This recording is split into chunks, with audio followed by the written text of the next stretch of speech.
Okay, we're going to be talking about all the Spider-Man movies ranked. I'm not really comfortable putting any background footage up. I don't want to get copyrighted or any of that, so we're just going to put over gameplay of Warframe, and we're going to talk about, and this is reused gameplay. I apologize for my previous videos, but we're going to put it over, and we're going to talk about all the different Spider-Man movies and rank them. So let's go and get into it.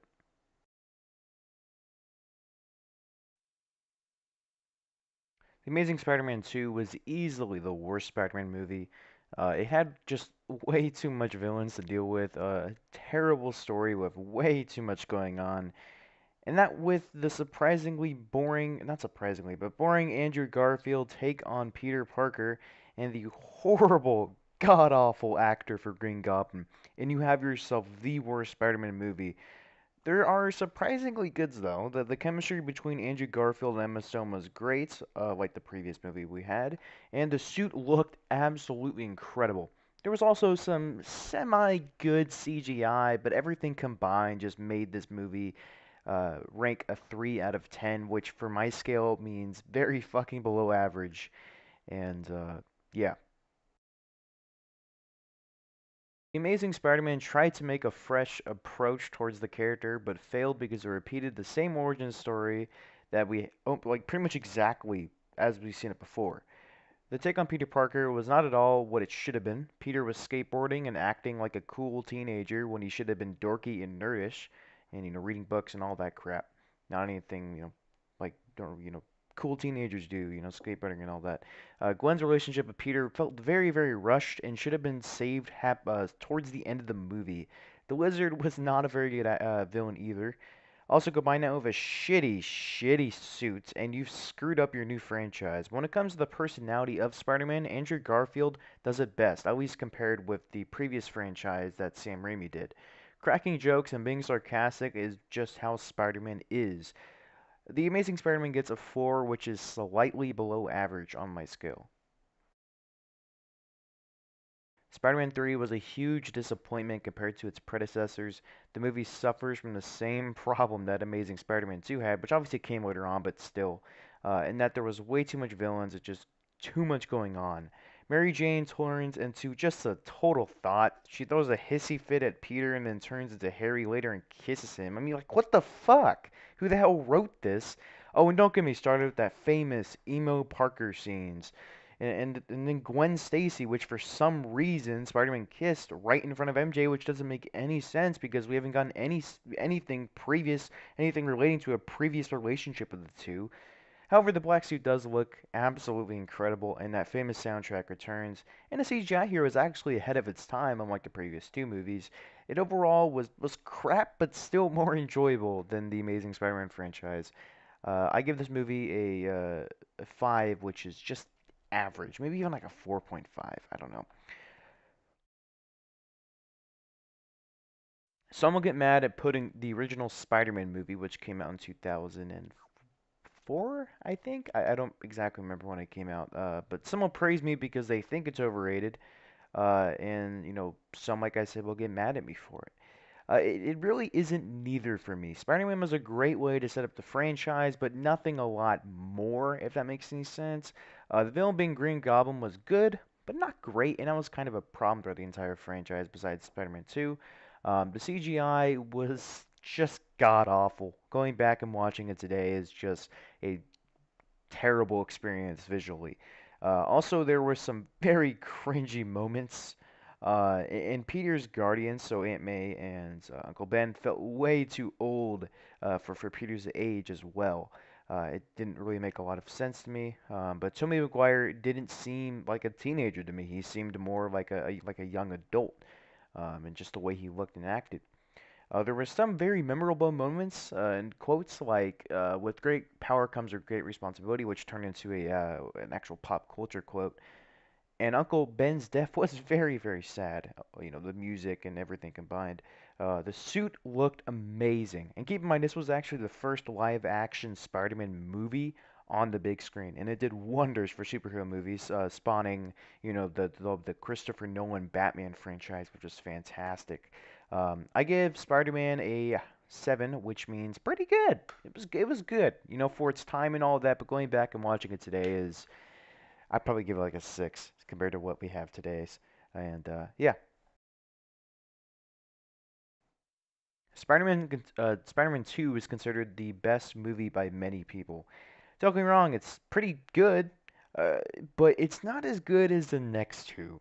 The movie had Doc Ock, who was just done amazingly, the best villain in the Sam Raimi franchise, and J. Jonah also came back and was even better than the last one. And like I said, he was fantastic. I love the actor. Peter Parker's arc for getting his power back was incredibly well done, and Mary Jane wasn't a total bitch, which is nice. There's not a lot I could say about this movie, besides just see it. Why not?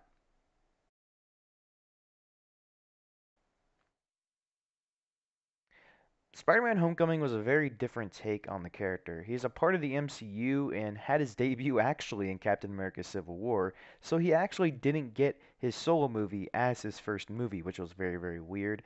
This movie is actually a very, very good modern take on a live-action Spider-Man. There's barely any bullying. A lot of the bullying goes on in high school as cyberbullying, which represents modern-day high school very, very well. Um, the now famous Tom Holland really felt like an actual teenager going through actual teenage problems, unlike the predecessors. When the movie came out, it actually had what was considered to be the best villain in the entire MCU, which was the Vulture, obviously passed by Killmonger and Thanos, but he was still fantastic. This was the first Spider-Man movie where he actually, from my knowledge, actually just didn't get the girl at the end, which was very, very weird, but kind of cool at the same time. There was also some big stakes in the movie, which in Peter's arc is also the best we've ever seen, at least for its time. I also loved the addition of Tony Stark showing up in some of the scenes. He felt like an actual mentor for Peter and really added on to Peter's motivation for the rebel part, which if you've seen the movie, you know exactly what I'm talking about. The soundtrack here was forgettable at best, and the ending was practically meaningless because in Infinity War he just immediately becomes an Avenger, right? And like I said, besides those, Spider-Man Homecoming gets an 8, which on my scale means great. That rhymed. Oh boy, man, Into the Spider-Verse is the best comic movie of this entire year, and is actually one of the best movies this entire year. In my opinion, the best going to Mission Impossible Fallout that I've seen. And by the way, I've not seen every single movie this year, so keep that in mind, okay? This could actually be surpassed by Aquaman if they do good enough, but I highly doubt it. This isn't just a movie, it's a work of art.